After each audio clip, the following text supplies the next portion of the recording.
Noong taong 1892, ipinatapon si Dr. Jose Rizal sa malayong bayan ng Dapitan.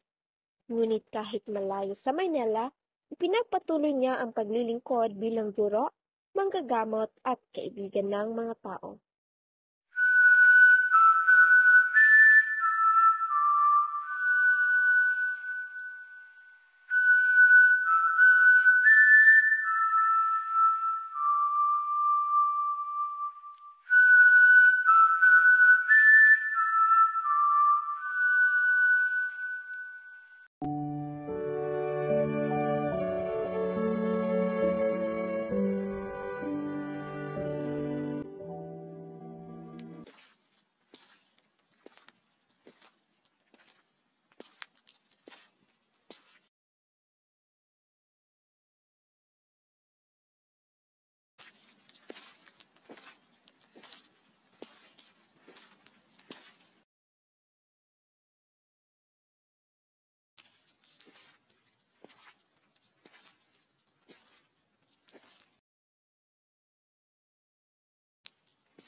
Dr. Rizal,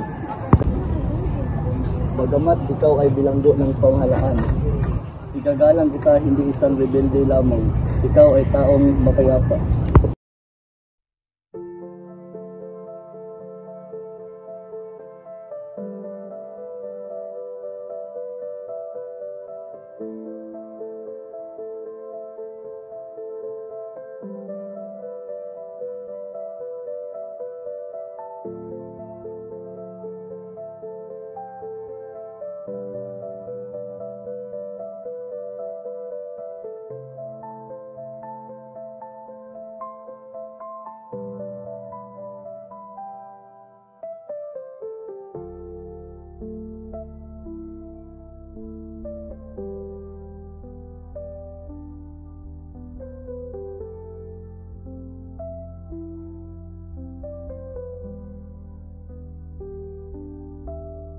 Sa Dapitan, nakilala ni Rizal si Josephine Bracken, ang babaeng naging katuwang niya.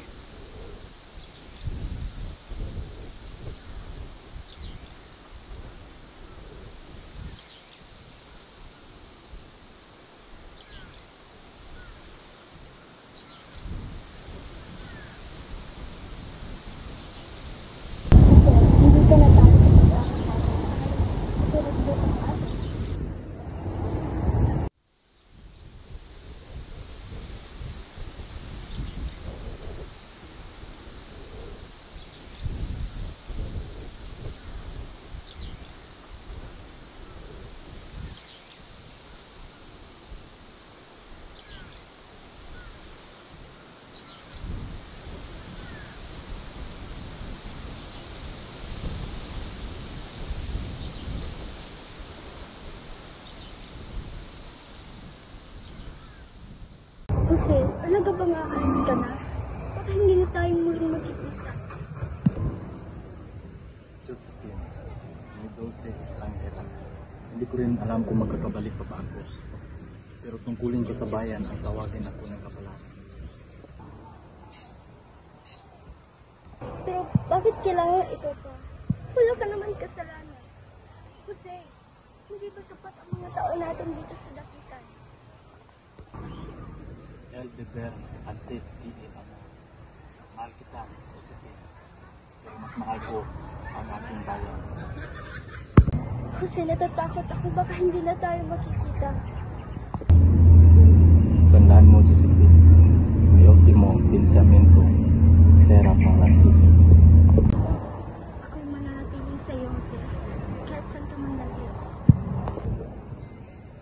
sakaling hindi na ako makabalik, ipagpatuloy mo ang kabutihan natin dito sa dapitan. Tumulong ka sa mga bata sa may sakit. El amor nunca muere, solo cambia de forma.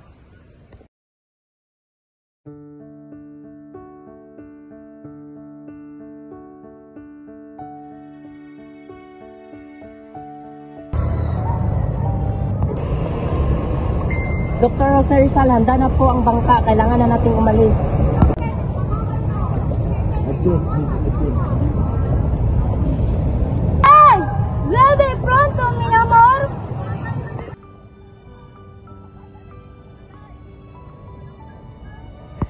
Ika-26 ng Disyembre taong 1896, sa Fort Santiago ginanap ang paglilitis kay Dr. Jose Rizal.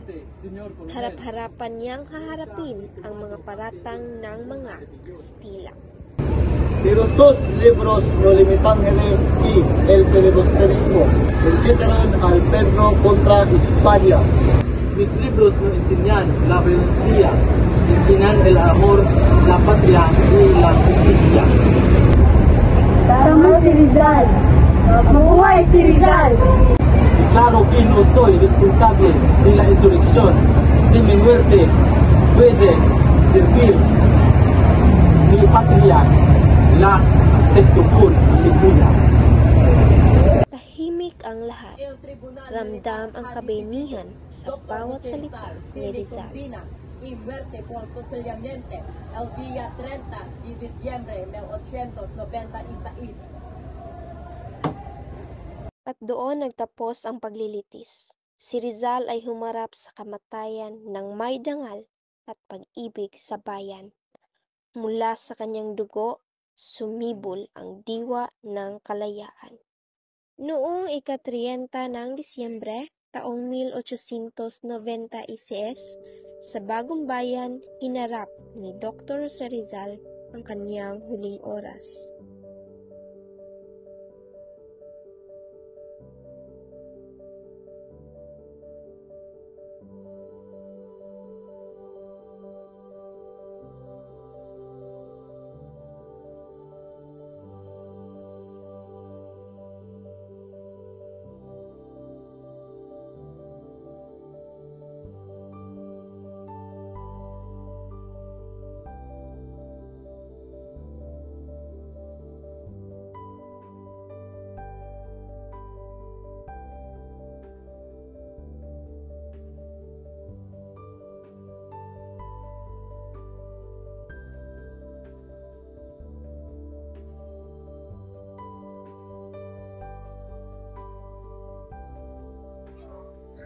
Anak, naway tanggapin ng Diyos ang iyong kaluluwa. Magpakatatag ka. Ama, pinapatawad ko na ang lahat ng tumatol sa akin. Mamatay ako may tiwala sa kinabukasan ng aking bayan. Tinanggihan ni Rizal ang piring sa mata. Piniling harapin ang kamatayan ng buong tapang. Sa utos ng opisyal, pumutok ang mga baril.